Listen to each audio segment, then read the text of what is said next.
కూడా ప్రత్యేకించి వందనాలు తెలియజేస్తా ఉన్నాం. దయచేసి గమనించండి, ఇవి దేవుని మాటలు.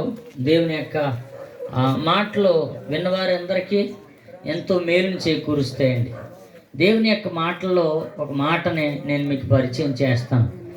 ప్రేమ దోషములన్నింటినీ కప్పును అని దేవుని వాక్యం సెలవిస్తూ ఉంది. అవునండి, ప్రేమ ఎక్కడైతే ఉంటుందో అక్కడ కొన్నిసార్లు పొరపాట్లు జరిగినా క్షమించే గుణం ఉంటుంది. అక్కడ పెద్ద మనసు చేసుకుని అర్థం చేసుకునేటువంటి ఆ స్థితి అక్కడ ఉంటుందండి. అందుకనే బైబిల్ గ్రంథంలో యేసుక్రీస్తు వారు జీవించేటువంటి కాలంలో ఒక స్త్రీ వ్యభిచారంలో పట్టుబడిందండి.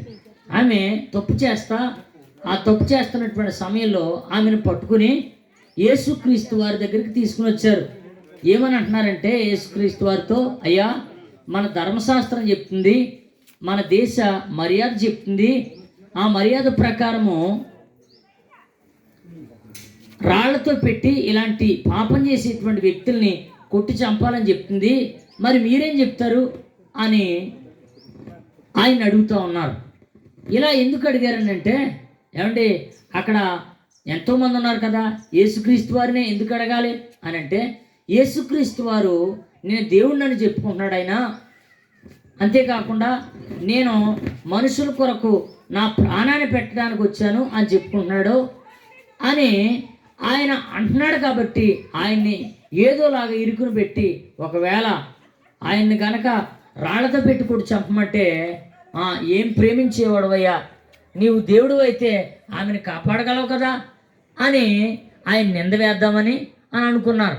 కానీ యేసుక్రీస్తు వారు అనుకున్నట్టుగా అలా కాకుండా ఒక గొప్ప ప్రత్యుత్తరం చేశారు. ఏంటి అని అంటే, చూడండి, ప్రభువారు అంటున్నారు వాళ్ళతో, అయ్యా, మీలో తప్పు లేనివాడు లేకపోతే ఏ పాపం చేయనటువంటి వాడు ఉంటే వాడు మొదట రాయి వేయండి, ఆ తర్వాత మనందరం కలిసి ఆమెని కొట్టి చంపడానికి ప్రయత్నం చేద్దాం అని అనగానే పిల్లలు మొదలుకునంట పెద్దవారి వరకు ప్రతి ఒక్కరు కూడా వారు తెచ్చుకున్నటువంటి రాళ్ళన్నీ కూడా చూడండి అక్కడే విడిచిపెట్టి అక్కడే విడిచి వాళ్ళ దారిని వెళ్ళిపోయారంట.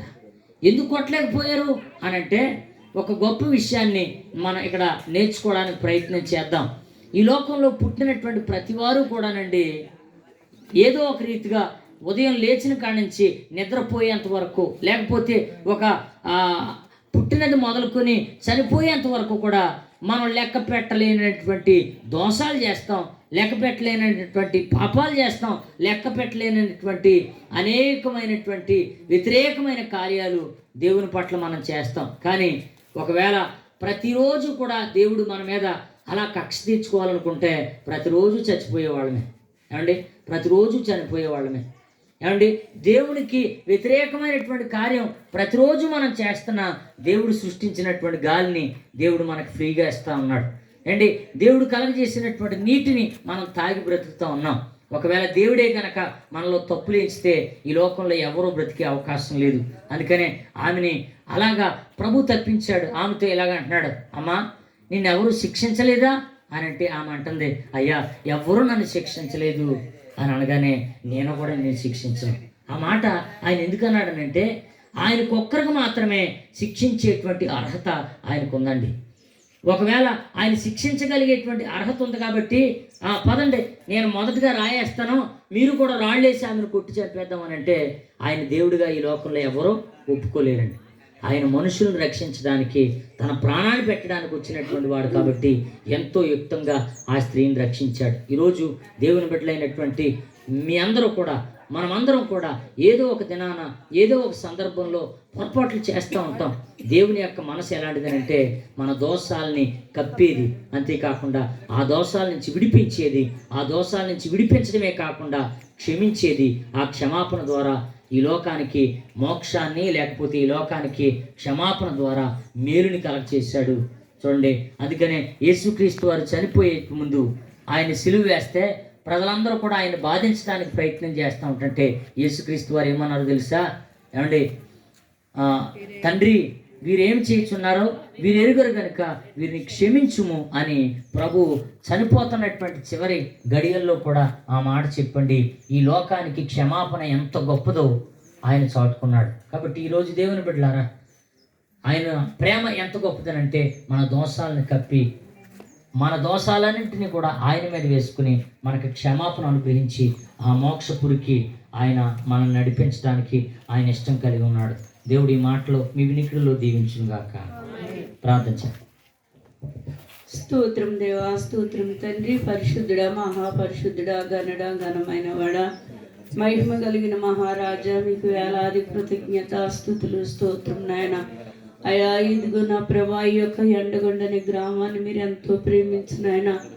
అయా, నీ బిడ్డలుగా మేము అందరం వచ్చి గ్రామంలో తండ్రి నీ స్తోత్రాలు, నీ దీవైన నాయన నా ప్రభా, మహిమ కలిగిన వాకు ప్రభా వెత్తుటాకు నీ కృపనిచ్చో తండ్రి నీ స్తోత్రం నాయన. ఇదిగో వినగలిగే చెవు, గ్రహించి ఆత్మను దయచేయండి.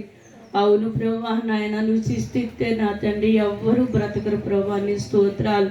కానీ నువ్వు శిక్షించుటకు రాలేదు కానీ ప్రభా, శిక్షలో నుండి, పాపంలో నుండి, నరకంలో నుండి, అయా యాది బాధల్లో నుండి ప్రభా నలిగిపోతున్న ప్రతి ఆత్మ కొరకు నాయన రక్షించుటకు ఈ లోకానికి రక్షకుడుగా నువ్వు వచ్చావు నాయన. నీకు స్తోత్రాలు.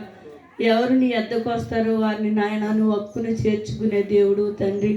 అయ్యా, నేను పాపిని అంటే నా ప్రభా నాయన ఇంకెన్నడూ పాపం చేయవద్దని ప్రభా నిత్య రాజ్యంలో చోటిచ్చే మహాదేవుడు తండ్రి, నీకు స్తోత్రాలు. దేవా, మీకు వందనములు నాయన. ఇదిగో ప్రభా, ఎత్తబడిన విత్తనములు ఫలింపదయించండి. ఎవరు హృదయంలోకి ఈ మాటలను పంపించావో ప్రభా, ఎవరు హృదయం నాయన ఇదిగో తలుపు ఎద్ద తట్టుతున్నావో తండ్రి, ఎవరు నిన్ను నాయన అంగీకరిస్తున్నారో ప్రభా నీ స్తోత్రములు. ఈ మాటలు జీవము కలిగిన మాటలను గుర్తించి ప్రభా, వీటిలో ఉన్న పరమాత్మ ఏమిటో ఆలోచనకర్తమైన తండ్రి నీవే. వారి కట్టి ఆలోచనలు గ్రహించే మనసును దయచేయమని, ఎత్తబడిన విత్తనములు ఫలింపదయచేయమని నాయన. ఇదిగో తండ్రి, ఎంత మాత్రం నీ మాటలు అర్థము కాదు నాయన. ఒకప్పుడు మేము కూడా తండ్రి నాయన ఏసి ఎవరు ఎరగము, కానీ నువ్వు మమ్మల్ని పిలిచావు నాయన, మమ్మల్ని ఎంతో ప్రేమించావు. నువ్వు ప్రేమించే దేవుడు నాయన, ఎవ్వరు ప్రేమించలేరు కానీ తండ్రి, ఎవరు ప్రేమించినా ప్రేమలో స్వార్థం ఉంటుంది నాయన. నీవైతే మా కొరకు ప్రాణాన్ని పెట్టావు. నీ ప్రాణం నాయన మాకు రక్షణ ఇచ్చింది తండ్రి, నీ స్తోత్ర. ఈ ప్రేమను అనేక మంది నాయన హృదయాల్లో చేర్చుకున్నట్లు, నేను ఇచ్చే రాజ్యానికి వారసులు ఉన్నట్లు నీ కృపను అనుగ్రహించమని, ఎత్తబడిన విత్తనములు ఫలింపదయచేయమని త్వరగా రాని యేసుక్రీస్తు పరిశుద్ధ నామమున బ్రతిమాలు వేడుకుంటున్నాం తండ్రి. ఆమేన్.